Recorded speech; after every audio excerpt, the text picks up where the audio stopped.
Please bear with me, as there is a lot of information.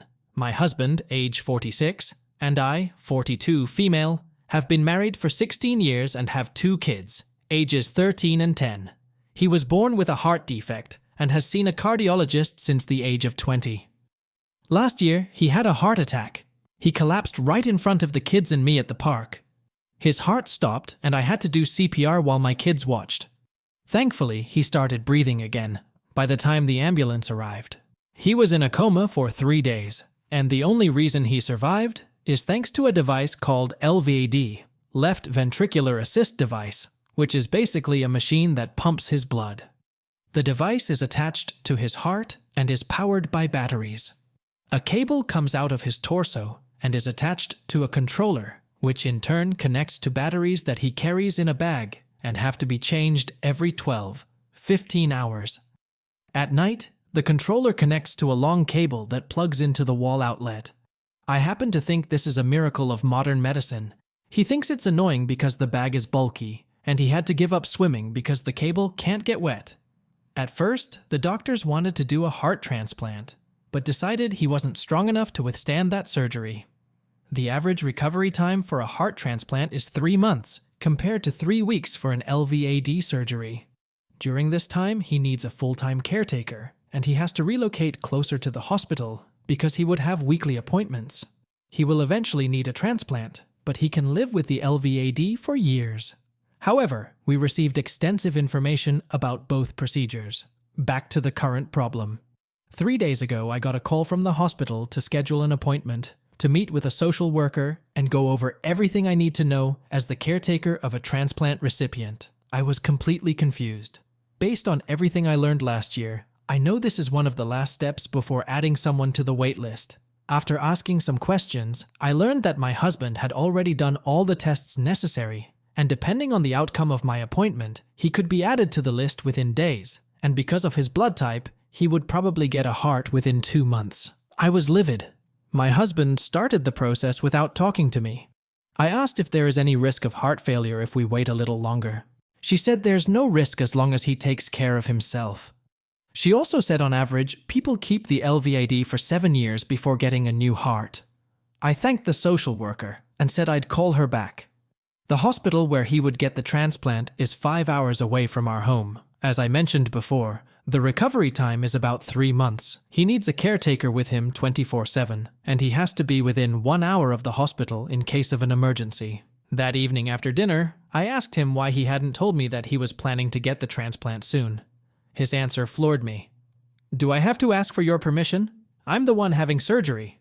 Don't I get to decide when it happens?" I asked him who his caretaker was. He looked at me like I was an idiot and said, "Are you saying you won't do it? You're my wife." I then asked him who is going to take care of our children for 3 months.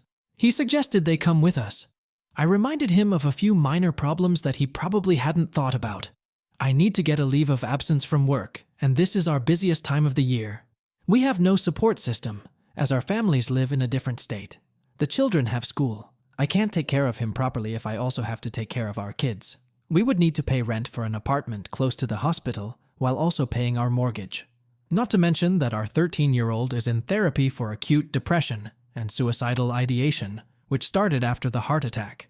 Missing therapy for 3 months could be detrimental to his mental health. I told him something this huge needs to be planned. If he can wait until next summer, my sister, who is a teacher, can come and stay with our kids. We can save some money in the meantime, and I can give my work advance notice so I don't leave anything pending. I also reminded him that there's no rush. The LVAD is working fine.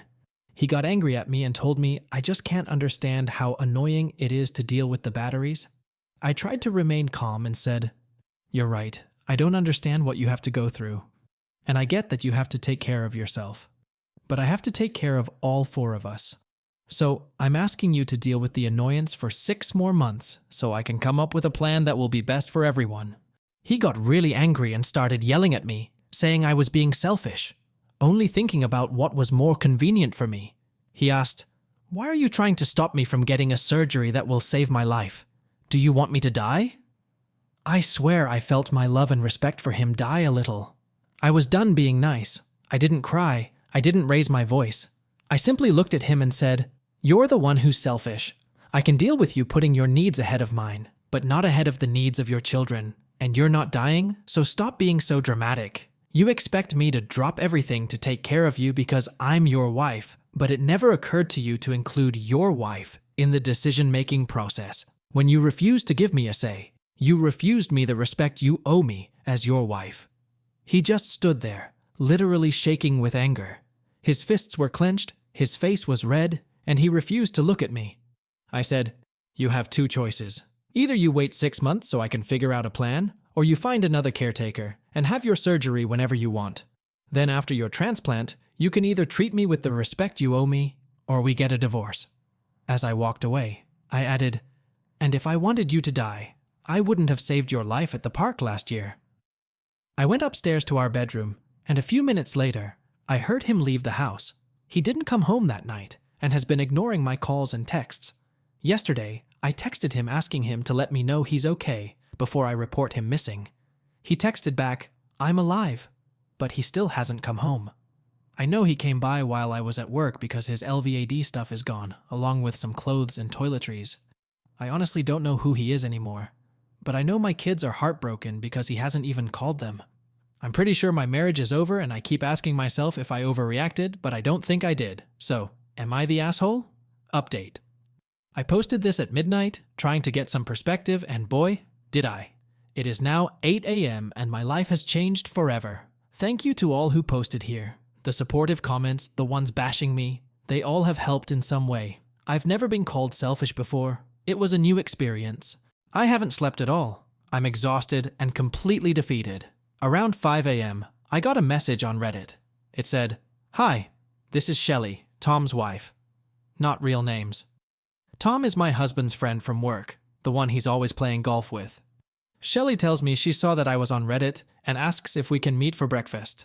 I explain that my kids are on winter break and we have plans. She insists, saying she really needs to talk to me. My kids are sleeping, I can't meet her, so she offers to come to my house.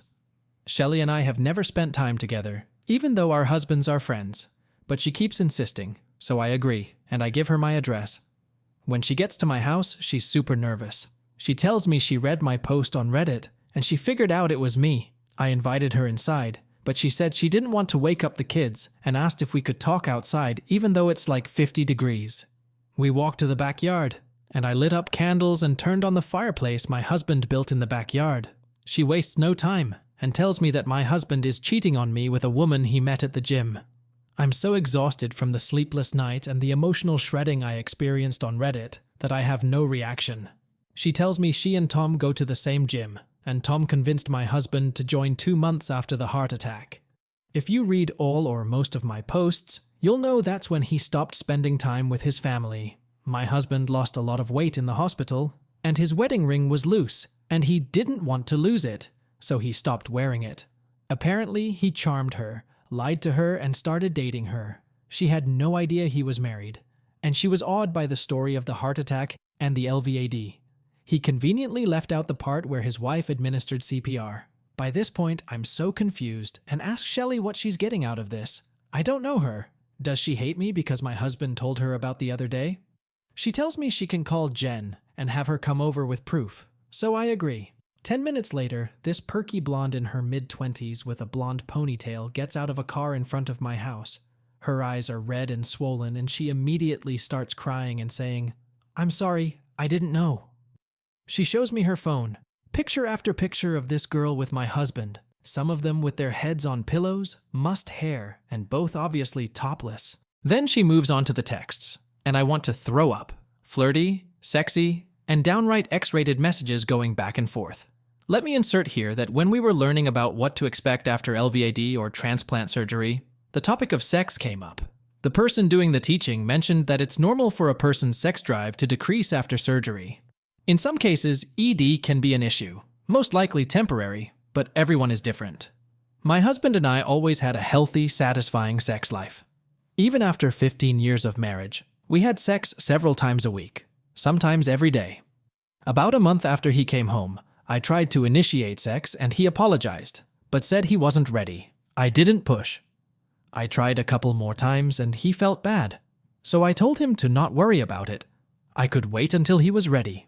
13 months later, I find out he's been screwing his 26-year-old personal trainer. How fucking cliché. With every picture, every text, I felt like I was being stabbed in the stomach. But the blow to the heart came with a message from about 2 months ago, when he started telling her that he was ready for the transplant. He told her, not his wife. Some of you suggested that he was terrified of his life, depending on a machine, or that his PTSD was so severe he was afraid of dying of a complication with the LVAD. Her next text read, "OMG baby, that's awesome. You were so against it before, what made you change your mind?" Yes, I'm petty enough to include her ridiculous grammatical errors. He replied, "I'm sick and tired of this fucking bag weighing me down. It makes me look old and sick." She said, "No it doesn't. I don't care about a stupid bagger super hot." His answer, "It gets in the way when I fuck you." That's when I started sobbing. Not because of the message, but because of the date. He sent her that text the day my son attempted suicide the second time. I was in the hospital ICU watching my son in a bed, wrists bandaged, blood dripping into his veins, praying for God to not take my son away from me. And my husband was at home, supposedly taking care of my daughter and cleaning up the blood in my son's room, probably laying in our bed or sitting on the couch where we made out the week before, and he's sexting his girlfriend. The next day, my son opened his eyes and asked for his dad. I called him and told him our boy was awake and wanted to see him. He was out of breath, told me he was walking into an early meeting and he was late, that he would stop by after work. What did their text say? She sent him a picture of herself, her breasts uncovered to show a hickey the size of a grape. "I like it when the bag slaps my legs so kinky." He replied, "I wish I was there right now. I'll stop by tomorrow on my way to work. Maybe I'll call in sick." She replied with peach and eggplant emojis I did throw up then. I asked her for more details about his transplant. He told her he couldn't stand his mom, so his sister was going to take care of him. She didn't have a husband or children or a life, so she could take care of him. When Jen offered to take care of him, he told her he didn't want her to see him at his worst. But 3 days ago, he came over with an overnight bag and asked if he could stay with her, and started hinting that maybe it would be better if she takes care of him after the surgery. I turned to Shelley and asked how long she had known. It seems she saw the post and made a comment to Tom. That's when Tom said it sounded similar to his friend's situation, and he told her everything. She started crying because when my husband was playing golf with Tom, Tom was fishing with my husband. After reading that my husband couldn't go fishing, she realized Tom is lying to her. But she has known Jen for a long time, so she called her to tell her the truth. I asked Jen what she was going to do. In front of me, she texted my husband, "You're a lying, cheating piece of shit. Don't ever contact me again." Her phone started ringing immediately, and she blocked him. Then she agreed to go with me when I meet with a divorce lawyer. She promised to give me all the texts and pictures and give a statement if needed. Jen apologized again and again, and she and Shelley left. Shelley also promised to give a statement. After my kids had breakfast, my phone rang. I wanted to throw it in the garbage disposal, but I answered. My husband started apologizing profusely, saying I was right, that he could wait 6 months and he wanted to come home to his family. I told him to stop by after work, so I have about 9 hours to pack up his shit and leave it outside the front door with screenshots of their text messages. He'll have no choice but to accept his parents' help now. And I hope to God he has the decency to try to mend his relationship with his children. That's the only chance I'm willing to give him. I'm sorry that this was so long. I'm absolutely drained, but oddly at peace. So many things make sense. And now I'm going to take my kids to a movie. Second update. After I told the cheating dick, CD, he could come over after work, I started packing up all his stuff. While clearing out his closet, I found a shoebox with some interesting items. A pink thong with what looks like dried semen. Pictures of Jen, naked and asleep. I don't know if she's posing, or he took them without her knowledge. And a nice bundle of notes she wrote him over the last 8 months. They are signed and dated. Around 1 p.m. I got a text from CD saying he was on his way home and asking if the kids could go to the neighbors so we could talk. Fortunately, the kids were already there. CD came in and walked straight to me with his arms open. I avoided him and walked around the kitchen island to stay out of his reach, He actually looked hurt. I asked why he wasn't at work, and he said he felt so terrible about the way he yelled at me the other night. He left work early to come talk to me. He said he loves me so much. He loves his family and is terrified of losing us. He knows he shouldn't have gone behind my back to start the process of adding his name to the transplant list. He just wanted to get rid of the batteries because they are always in his way. I said, "We have had so many conversations about this in the past year. You decided you didn't want the transplant. You decided you were going to keep the LVAD for a couple of years. Instead of going behind my back, why didn't you come to me so we could make a plan together?" He said he thought I'd be okay with it since we've done it before. Bull. We've never made major decisions without talking it through, or at least I haven't. I told him. You know what? It doesn't matter. In the past couple of days, I've realized that we want very different things in the future. I have sensed a major shift in our relationship, and I honestly don't believe our marriage can be saved. I waited a few seconds, but he didn't say anything. I found a petition for divorce form online, and I would like us to go over it and try to agree on stuff. That way we can avoid expensive lawyers. He went from looking contrite to furious.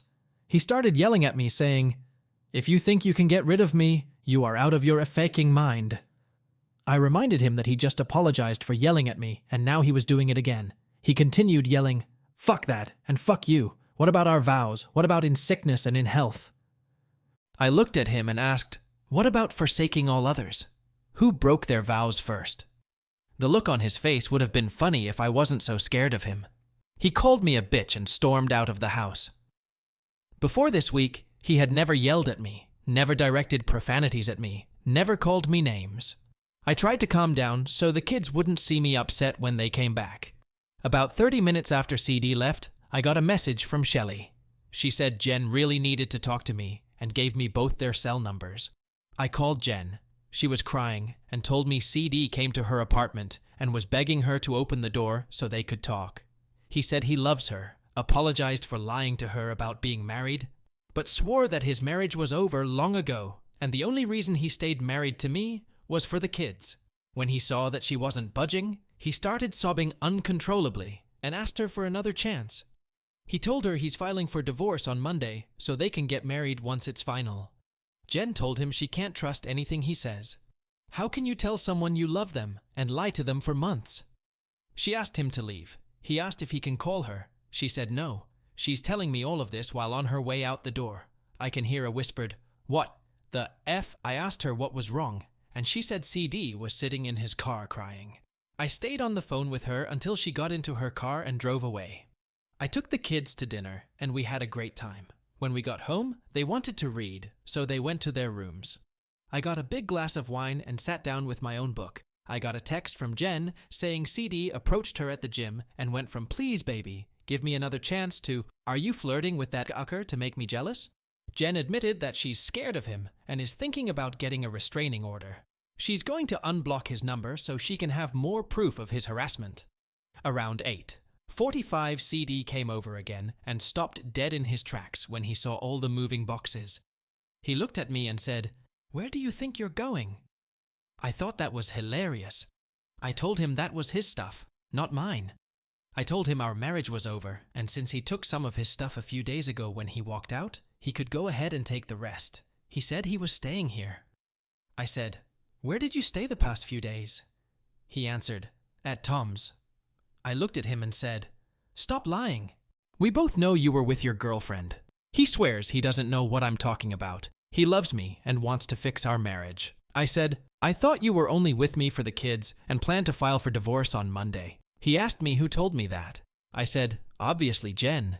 He went still and pale and asked, "Who's Jen?" I sighed and said, "I'm done. I'm so tired of your lies. I want a divorce.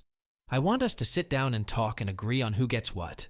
I want to work out a schedule for the kids without going to court. But most of all, I want you out of the house and out of my face." He snorted. The motherfucker snorted and says, "Why should I make it easy for you?" I grabbed my phone and showed him a picture of the contents of his shoebox. "Because if we go to court, I'm pretty sure you'd be screwed." He looked defeated, and all he managed to say was, "What about my transplant?" I told him his transplant is none of my business, and to call his parents, who are amazing people eager to help him. And just when I think he can't get any douchier, he tells me I can keep the house if I help him through his recovery. I told him to get the FCT out of my house before I throw his boxes in the front lawn and set them on fire. Finally, he left. I'm sitting here nauseated, angry, hurt, wondering how I'm going to get through a lifetime of dealing with him for the sake of my children, and wondering if he really did change or he's been like this all along. And I'm so angry at myself because I know I'm going to cry myself to sleep over a pathetic a-hole who doesn't deserve my tears. Final update. It's been a crazy few days. So much has happened. I've been calling my soon-to-be ex the cheating Dick, but that's too long, so I'll just call him Dick. Very appropriate, I think. The day after Dick offered me the house in exchange for being his nurse for 3 months, he sent me a text. This would be Saturday, 12/23. Asking if we could talk. I told him yes, as long as he doesn't yell at me and he spends some time with the kids. He agreed. I told the kids Daddy was coming over and that I was going to get some coffee while they hung out. When Dick got there, he seemed genuinely happy to see the kids, but my son asked if he could go with me instead. I asked him why he wanted to go with me. He said, "Please, I'd rather not stay." Then my daughter said she didn't want to stay without her brother. Dick got mad and sent them to their room so he and I could talk. Once again, he went from apologetic to angry, to distraught, to cruel. I tried to be calm, and I told him I really think he needs someone to talk to. I didn't want to use the word therapy. I pointed out that the last year has been traumatic and stressful, and he needed more support than I alone can provide. He said he'll go to therapy if I agree to be his caretaker, but he would only agree to see a marriage therapist. I said no. Our marriage is over, and no amount of therapy will change my mind. Also, the only thing I'm willing to negotiate is the terms of the divorce. We went back and forth. He said he will never agree to a divorce. I said he doesn't have a choice. He said he would fight me for full custody. I said he can try, but I don't think he'll win. Then he said, "If you agree to be my caretaker, I will sign the divorce papers, give you the house and full custody of the kids." I wanted to yank our wedding pictures off the wall and break them on his head. I said, "If you really mean that, put it in writing." He left without saying bye to the kids. On Christmas Eve, I tried my best to continue with our family traditions. My son seems better. We baked cookies, and he helped me clean the kitchen. He started talking about how excited he is about starting high school next year. If you haven't been around a suicidal teen, you have no idea how huge this is. My son is talking about the future like he actually plans to be here. I wanted to cry. Just sit in the middle of the kitchen and bawl like a baby. We had a wonderful Christmas Eve drinking hot chocolate and watching Arthur Christmas. Dick texted me to ask if he could come over the next day to exchange gifts with the kids. My son said okay as long as I don't leave the house. I relayed that information to Dick, and he agreed. Christmas morning was awesome. My kids gave me a necklace with a see-through locket-type pendant with charms inside. A house, a car, 2 cats, and stick figures of a boy and a girl with my kids' birthstones. I love it. We went to church and dropped cookies off at the police station and fire department. Dick came over in the afternoon. It was okay. I had already bought Dick a gift, so I told him he could have it. After the kids opened their gifts, Dick said he needed to go to his den to get my gift. I told him he could go get it, but I didn't want it. He came back with it and said, "Trust me. You want this. It's big, so it's a Christmas birthday gift." I opened it because my kids seemed to know what it was, and they were really excited. And screw that bastard to hell and back, because he gave me something I'm going to have a really hard time refusing. A trip to Vegas in February and 2 tickets to the Super Bowl. He knows my team has an excellent chance of making it to the Super Bowl this season. He also knows that the thing I love the most after my family, friends, and pets is my football team. And I know that he's going to insist on going with me. Afterwards, we talked some more, and I told him I'm really worried about him. His mood swings are so severe that he's making people afraid, including his kids. He said he knows, that he's starting to scare himself. I told him I don't understand why he won't let his mom help. He said he got it into his head that I'm his wife, so I should be the one taking care of him. I asked him if he would reconsider letting his parents help. He said, "What if we wait the 6 months you asked for? Then when your sister comes to stay with the kids, you can go with me. Meanwhile, we can see a marriage therapist." I really don't know how to make him understand, that I'm not going to change my mind about the divorce. I said, "Remember before we got married, we talked about how many kids we wanted. We picked baby names, and we agreed that our marriage could survive anything, except two things. Do you remember that?" He didn't say anything, so I continued. "I told you I could forgive anything except any kind of abuse towards myself or my kids. And infidelity. You felt the same way." He went to say goodnight to the kids. They all came back, and the kids asked if Dad could spend the night. I didn't have the heart to say no, but I made it clear he would stay in the guest room. He came to my room at night and tried to talk himself into our bed. Hell no. I asked him to leave and locked myself in. The next day, yesterday, he left for work and made a comment like, "I'll see you at dinner." I reminded him the overnight stay was a one-time thing, and he had to find another place to stay. I had a super busy day. The first thing I did was leave a message for Dick's social worker at the hospital, and another for a local divorce attorney asking for an appointment ASAP. My kids went over to the neighbor's house while I went with Jen to the courthouse to file a restraining order. She'll be notified of the hearing date by mail. I called Shelley to see how things are going. She and Tom are working stuff out, and she's staying with him. Best of luck to her. Then I went home and picked up my son for his therapy appointment. I asked for 5 minutes before their session started. I told the therapist almost everything that's happened. I asked him for the best way to tell my kids what's going on in an age-appropriate way. He said to tell them the truth without going into details and to let them ask questions. He called my son into the room and asked him, "Can I tell your mum some of what you've shared with me regarding your dad?" My heart sank. My son said, "I'll tell her." He turns to me and starts telling me that he has overheard his dad talking to another woman, that the conversations are inappropriate, and he has to make sure his sister is distracted while Dad is on the phone. But he thinks she knows because sometimes she gets really sad and asks if Daddy is on the phone again. He looked to his therapist for support, I guess, because he kept going. The last time we spent time with Dad, he took us to the skateboarding park and then spent the entire time talking to a lady. When I came close, I heard him say we were his niece and nephew. I asked him why he said that, and he told me I heard him wrong, but I didn't like the way he was talking to her. I thanked him for telling me. I stepped out and let them continue with their session. On our way home, I stopped at the hardware store for a deadbolt. Of course, when Dick tried to get in and couldn't, he threw a fit. He started kicking the door. I told him he was scaring the kids, and I would have to call the cops. He left. About an hour later, I got a call from Jen saying Dick showed up at her place again to continue begging. At this point, I'm not sure what I'm supposed to do about this, and I kind of wish she would leave me out of it. I told her to not open the door and to call the police if he doesn't leave. I called my home security company to ask about getting copies of any recordings from our doorbell and living room cameras in case I need them for court. Today, I talked to the social worker. She told me Dick revoked my release of information so they can't talk to me about his medical information. I said that's fine. I told her about his extreme mood shifts and that I would not be his caretaker. I told her I'm really worried about him because he's acting completely out of character. She said she would schedule an appointment with him to see what's going on. I was also able to meet with a lawyer. She made time for me during her lunch hour.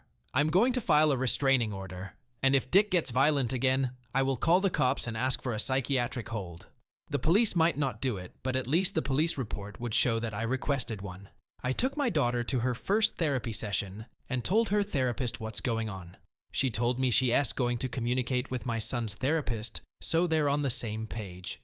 They work for the same behavioral health center. I called my in-laws and told them everything. They said they've been worried about him, but they figured it was nerves because he was about to get his transplant. But now they know he's been lying. They're coming to California to try to help. I'm not sure what they can do, but at the very least, I'm hoping they can take over dealing with his BS. I had a talk with my kids. It was the hardest thing I've ever done. I explained to them that their dad and I don't get along anymore, and we're getting a divorce. My daughter started crying and asked if it was because of the other ladies.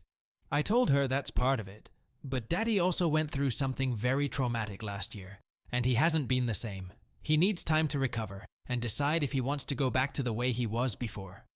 She asked me if he would come back home if he gets better, and I said no.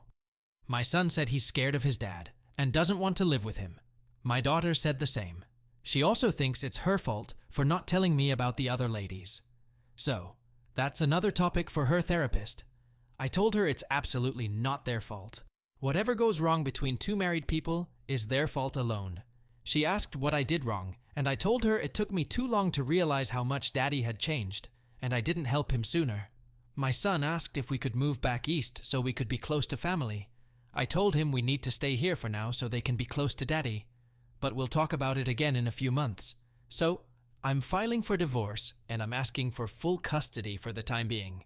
Once Dick agrees to therapy and starts making some progress, we can revisit the custody agreement. I'm going to look for a smaller house for the kids and me.